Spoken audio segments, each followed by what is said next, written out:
अस्सलामु अलैकुम वरहमतुल्लाहि वबरकातुहू। बिस्मिल्लाहिर्रहमानिर्रहीम। अल्हम्दुलिल्लाहि रब्बिल आलमीन, अस्सलातु वस्सलामु अला सय्यिदिल अंबियाइ वल मुरसलीन।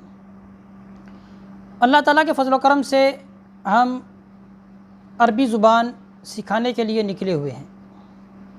इल्मु मुखारिजुल हुरूफ़ जो कि इब्तिदाई इल्म था, अरबी ज़ुबान हासिल करने के लिए ज़रूरी था, उसको हमने पढ़ लिया और उसकी मुकम्मल वीडियो जो है वो यूट्यूब पर मौजूद हैं। अब हम अरबी ज़ुबान जो हमने बोलनी है उससे पहले ज़रूरी है कि अरबी इस्तिलाहात जो हैं उससे हमें आगाही हासिल हो। अरबी ग्रामर जो है, इल्मु नहव, इल्मु सर्फ़, इससे मुतल्लिका कुतुब हम पढ़ेंगे, लेकिन कुतुब से पढ़ने से पहले ज़रूरी है कि हम कुछ इस्तिलाहात पहले जान लें, ताकि जब हम अरबी ज़ुबान पर जो ग्रामर के हवाले से कुतुब मौजूद हैं उनको अच्छे तरीके से समझ भी सकें और याद भी कर सकें। और हो सकता है कि कुछ तालिब इल्म वो रग़बत ना करते हों अरबी ग्रामर सीखने के लिए, लेकिन इसके बावजूद कुछ इस्तिलाहात का जानना उनके लिए भी ज़रूरी है।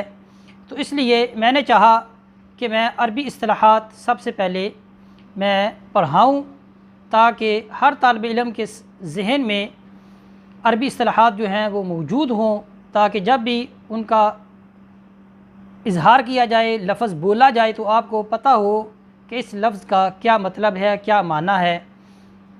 क्योंकि ये इस्तिलाहात बार बार इस्तेमाल होनी है। क्यों?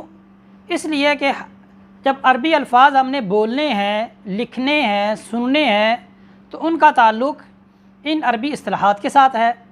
जैसे मैं कहता हूँ कलिमा किसे कहते हैं, अब कलिमा का लफ्ज़ बार बार बोला जाएगा। कलाम किसे कहते हैं, कलाम का लफ्ज़ भी बार बार बोला जाएगा। मुरक्कब किसे कहते हैं, मुरक्कब मुफीद किसे कहते हैं, मुरक्कब गैर मुफीद किसे कहते हैं, तस्निया किसे कहते हैं, जमा किसे कहते हैं, जमा सालिम किसे कहते हैं, जमा गैर सालिम किसे कहते हैं, मोरब किसे कहते हैं, मबनी किसे कहते हैं, मुज़ाफ़ मुज़ाफ़ इलैहि किसे कहते हैं, मौसूफ़ सिफ़ा किसे कहते हैं, मातूफ़ मातूफ़ अलैहि किसे कहते हैं। ये सारी इस्तिलाहात, ये सारे अल्फाज, ये क्या है, इनका तकरार होगा बार बार, क्योंकि अरबी ज़ुबान जो है इनका ताल्लुक़ इन इस्तिलाहात के साथ है, इन अल्फाज के साथ है। तो इसलिए मैंने चाहा कि अरबी इस्तिलाहात के जो असबाक हैं मुख्तसर अंदाज के साथ उसको मैं पहले बयान करूँ। इन इस्तिलाहात को पढ़ने के फ़ौरन बाद हम अरबी ज़ुबान जो बोलने वाली अरबी ज़ुबान है, जैसा कि हम कहते हैं कैफ़ हालुका, अस्सलामु अलैकुम, तारुफ़, हर चीज़ के मुतालिक जो गुफ्तगू है उसको सीखेंगे। और उसके साथ साथ हम इंशाअल्लाह रब ने चाहा तो अरबी पढ़ना जो लिखी हुई किताबों में मौजूद होती है उसको कैसे पढ़ते हैं, उसका तर्जमा करना, ये हमारा हदफ़ है। और हम बाकायदा किताब हमने पढ़नी है। ये आपने ज़हन में रखनी है कि हमने किताबें पढ़नी हैं, ताकि आपको सही मानों में आगाही हासिल हो। और इसी तरह इंशाअल्लाह हम कुरान मजीद पढ़ना सीखेंगे। तो ये सारा कुछ क्या है, हमारा अरबी ज़ुबान को हासिल करने का एक हदफ़ है।